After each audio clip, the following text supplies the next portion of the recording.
India versus England first test match అయితే India ఘోరంగా ఓడిపోయింది. అది ఎంత ఘోరంగా అంటే ఇండియా ఫస్ట్ ఇన్నింగ్స్‌లో ముగ్గురు సెంచరీలు కొట్టిన తర్వాత కూడా ఇండియా ఓడిపోయింది. అంటే అది 148 ఏళ్ల టెస్ట్ క్రికెట్ చరిత్రలో ఫర్ ద ఫస్ట్ టైమ్ ఒక టీము ఫస్ట్ ఇన్నింగ్స్‌లో వాళ్ళ టీం తరపు నుంచి ముగ్గురు బ్యాటర్లు సెంచరీ కొట్టిన తర్వాత ఓడిపోయిన టీం ఏకైక టీం ఇండియాగా నిలబడిపోయింది. ఇక ఈ మ్యాచ్ అయితే సెకండ్ మ్యాచ్ అయితే ఈస్ట్ బ్యాస్టన్ వేదికగా అయితే జరగబోతుంది. ఈ గ్రౌండ్‌లో అయితే మన ఇండియాకైతే వరస్ట్ రికార్డ్స్ ఉన్నాయి. ఈ గ్రౌండ్‌లో ఇంతవరకు 9 మ్యాచెస్ ఆడితే మన ఇండియా ఇంతవరకు ఒక్క మ్యాచ్ కూడా గెలవలేదు. ఈవెన్ ట్రై కూడా చేయలేదు డ్రా చేసుకోవడానికి మ్యాచెస్. అంత టఫ్‌గా అయితే ఇంగ్లాండ్ వాళ్ళైతే ఫేవరెట్స్‌గా ఈ గ్రౌండ్‌లో దిగబోతున్నారు. ఇక ఈ రెండు టీమ్స్ మధ్యన హెడ్ టు హెడ్ చూసుకున్నట్లయితే ఇప్పటివరకు ఏకంగా 135 మ్యాచెస్ ఆడితే అందులో ఇండియా అయితే కేవలం 35 మాత్రమే గెలిచింది. అలానే ఇంగ్లాండ్ చూసుకున్నట్లయితే ఏకంగా 51 మ్యాచెస్ గెలిచింది. అలానే 49 మ్యాచెస్ అయితే డ్రా కూడా ముగిశాయి. అలానే ఇంగ్లాండ్‌లో చూసుకున్నట్లయితే మన ఇండియన్ టీమ్ రికార్డ్ అయితే చాలా వరస్ట్‌గా కనిపిస్తుంది. ఇంగ్లాండ్‌లో అయితే ఈ రెండు టీంలు 67 మ్యాచెస్‌లో పార్టిసిపేట్ చేయగా అందులో కేవలం 9 మ్యాచెస్ అయితే గెలవగలిగారు.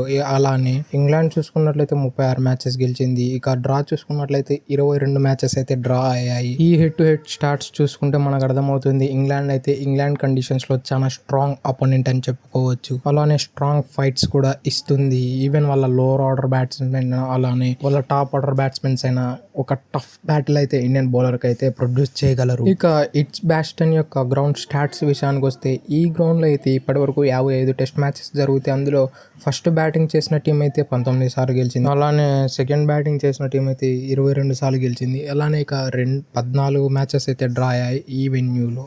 ఈ వెన్యూలో అయితే డెఫినెట్లీ టాస్ గెలిచిన కెప్టెన్ అయితే బ్యాటింగ్ చేయడానికి చాలా వరకు ఇష్టపడతారు మరియు అదే చేస్తారు కూడా. కాబట్టి ఈ మ్యాచ్లో టాస్ అనేది చాలా క్రూషియల్ రోల్ ప్లే కాబోతుంది. ఈవెన్ మీరు ఏ టెస్ట్ మ్యాచ్ చూసుకున్నా కూడా టాస్ అనేది కీ రోల్ కాబోతుంది. ఎందుకంటే పోను ఏ టెస్ట్ మ్యాచ్లో అయినా ఏ పిచ్ అయినా సరే టఫ్ అయిపోతూ ఉంటుంది. లైక్ ఎప్పుడైనా చూడండి, ఏ మ్యాచ్ అయినా చూడండి, పోను డే 4 డే 5 వెళ్ళేటప్పుడు బాల్ అనేది అన్ఈవెన్ బౌన్స్ ఉంటుంది. చాలా రేరెస్ట్ గ్రౌండ్స్లో మాత్రమే ఆ చేజింగ్ పిచ్ అనేది ఉంటుంది. ఫోర్త్ ఇన్నింగ్స్ చేసేసి ఇక ఈస్ట్ బ్యాస్టన్ యొక్క యావరేజ్ స్కోర్స్ చూసుకున్నట్లయితే ఇప్పటివరకు ఫస్ట్ ఇన్నింగ్స్లో అయితే 307గా ఉంది. సెకండ్ ఇన్నింగ్స్లో అయితే 316గా ఉంది. అలానే థర్డ్ ఇన్నింగ్స్లో చూసుకున్నట్లయితే 244గా ఉంది. అలానే ఫోర్త్ ఇన్నింగ్స్ చూసుకున్నట్లయితే ఇమ్మెన్స్లీ డ్రాప్ అయింది. ఏకంగా 158 మాత్రమే ఉంది. Even third innings to fourth innings చూసుకున్నట్లయితే ఏకంగా 70 రన్స్ డ్రాప్ అయితే కనిపిస్తూ ఉంది. దాన్ని బట్టి మీరు అర్థం చేసుకోవచ్చు ఫోర్త్ ఇన్నింగ్స్లో ఏ పిచ్ అయినా టఫే.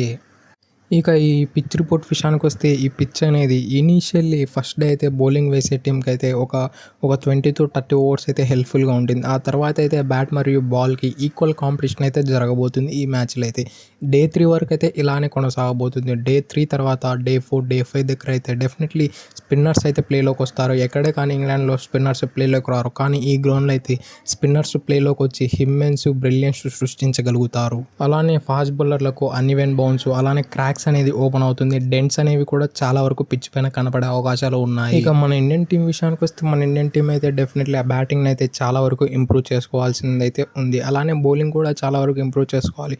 మన ఇండియన్ టీం అయితే ఓన్లీ జస్ప్రీత్ బుమ్రా పైనే మాత్రమే ఆధారపడుతున్నారు. అతడు ఒక్కడే మన బౌలర్ అన్నట్లయితే మన ఇండియన్ ప్లేయర్స్ మొత్తం ఆధారపడుతున్నాడు. అతను తప్పితే ఎవరే కానీ సరిగ్గా బౌలింగ్ వేయడం లేదు.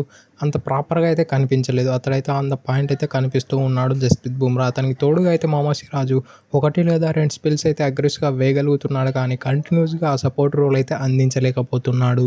అలానే ఈ మ్యాచ్కి అయితే సాయి సుదర్శన్ అయితే ఇంజూర్డ్. అలానే జస్ప్రీత్ బుమ్రా కూడా ఈ సిరీస్లో కేవలం 3 టెస్ట్ మ్యాచెస్ ఆడబోతున్నారు. కాబట్టి నెక్స్ట్ మ్యాచ్ అయితే ఆడడని చాలా వరకు క్వశ్చన్స్ అయితే రైజ్ అవుతూ ఉన్నాయి. మనం హెడ్ కోచ్ అయిన గౌతమ్ గంభీర్ అయితే ప్రెస్ కాన్ఫరెన్స్లో వచ్చి ఆడడు అన్నట్లు కొంచెం అయితే చెబుతూ ఉన్నాడు. కాబట్టి నాకు తెలిసినంత వరకు అయితే ఈ టెస్ట్ మ్యాచ్ రెస్ట్ ఇచ్చే అవకాశాలు చాలా ఎక్కువగా కనిపిస్తున్నాయి జస్ప్రీత్ బుమ్రాకు. అలానే ప్రసిద్ధ్ కృష్ణను కూడా పక్కన పెట్టే అవకాశాలు చాలా ఎక్కువగా అయితే కనిపిస్తూ ఉన్నాయి ఈ మ్యాచ్లో. అలానే ఈ మ్యాచ్లో ఒక పెద్ద బ్లండర్ ఏం చేయబోతుందంటే మన టీమిండియా ఇద్దరు స్పిన్నర్లతో వేయే అవకాశాలు చాలా ఎక్కువగా ఉన్నాయి. ఇదైతే ఓపెన్లీ అయితే మన బౌలింగ్ కోచ్ అయితే ఓపెన్గా చెప్పాడు. కానీ హింట్ ఇచ్చినట్లే ఇచ్చాడు కానీ అంత ప్రాపర్గా ఇవ్వలేదు. మేమైతే 2 స్పిన్నర్స్ అయితే వెళ్ళడానికి ట్రై చేస్తున్నాం. అది జడేజా కుల్దీప్ అయినా కావచ్చు, జడేజా సుందర్ అయినా కావచ్చు, సుందర్ కుల్దీప్ అయినా కావచ్చు అని చెప్పాడు. కానీ నాకు తెలిసినంత వరకు అయితే సుందర్ని ఎందుకు తెస్తున్నారంటే లోయర్ ఆర్డర్ బ్యాటింగ్ అయితే స్ట్రెంథన్ చేయడానికి సుందర్ని తీసుకొస్తున్నాడు. సుందర్ అయితే చాలా మంచి బ్యాటింగ్ చేశాడు అగైన్స్ట్ ఇంగ్లాండ్ మన ఇండియాలో ఆడినప్పుడు. డెఫినెట్లీ ఆ ఇంపాక్ట్ అయితే ఈ మ్యాచెస్లో చూపించే అవకాశాలు చాలా ఎక్కువగా కనిపిస్తూ ఉన్నాయి. ఇక ఇండియన్ ప్రాబబుల్ ప్లేయింగ్ 11 విషయానికి వస్తే ఓపెనర్స్ కేఎల్ రాహుల్ మరియు ఎస్ఎస్వి జైస్వాల్.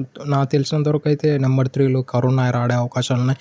నెంబర్ 4లో శుభ్మన్ గిల్, నెంబర్ 5లో రిషబ్ పంత్, నెంబర్ 6లో నితీష్ కుమార్ రెడ్డి, నెంబర్ 7లో రవీంద్ర జడేజా, నెంబర్ 8లో కుల్దీప్ యాదవ్, నెంబర్ 9లో ఆకాశ్దీప్ ఉండే అవకాశాలు ఉన్నాయి. నెంబర్ 10లో మొహమ్మద్ సిరాజ్ ఆర్ నాకు తెలిసి 7 ఆర్ 8లో ధ్రువ్ జురేల్ ఆడించే అవకాశాలు కూడా ఉన్నాయి. ఎందుకంటే ఈ ప్లేయింగ్ 11లో బ్యాటర్స్ అనేవారు తక్కువగా ఉన్నారు కాబట్టి డెఫినెట్లీ ధ్రువ్ జురేల్ని యాడ్ చేసే అవకాశాలు కూడా చాలా ఎక్కువగా కనిపిస్తూ ఉన్నాయి. ఇంగ్లాండ్ టీం విషయానికి వస్తే ఇంగ్లాండ్ అయితే అన్చేంజ్డ్ టీం అని వాళ్ళు నిన్ననే అనౌన్స్ చేసి పడేశారు. అంతకుముందు అయితే వాళ్ళు జాఫ్రా ఆర్చర్ని ఇంక్లూడ్ చేసుకుంటున్నామని చాలా వరకు అయితే అలిగేషన్స్ అయితే వచ్చాయి. కానీ అవన్నీ కొట్టిపడేస్తూ ఇంగ్లాండ్ క్రికెట్ బోర్డ్ ఈసీబీ అయితే వాళ్ళ ప్లేయింగ్ 11 అయితే అనౌన్స్ చేసి పడేసింది. That's it for today. ఇలాంటి మరిన్నో వీడియోల కోసం మన ఛానల్ సబ్స్క్రైబ్ చేసి డైలీ ఫాలో కండి. Thank you for have a nice day.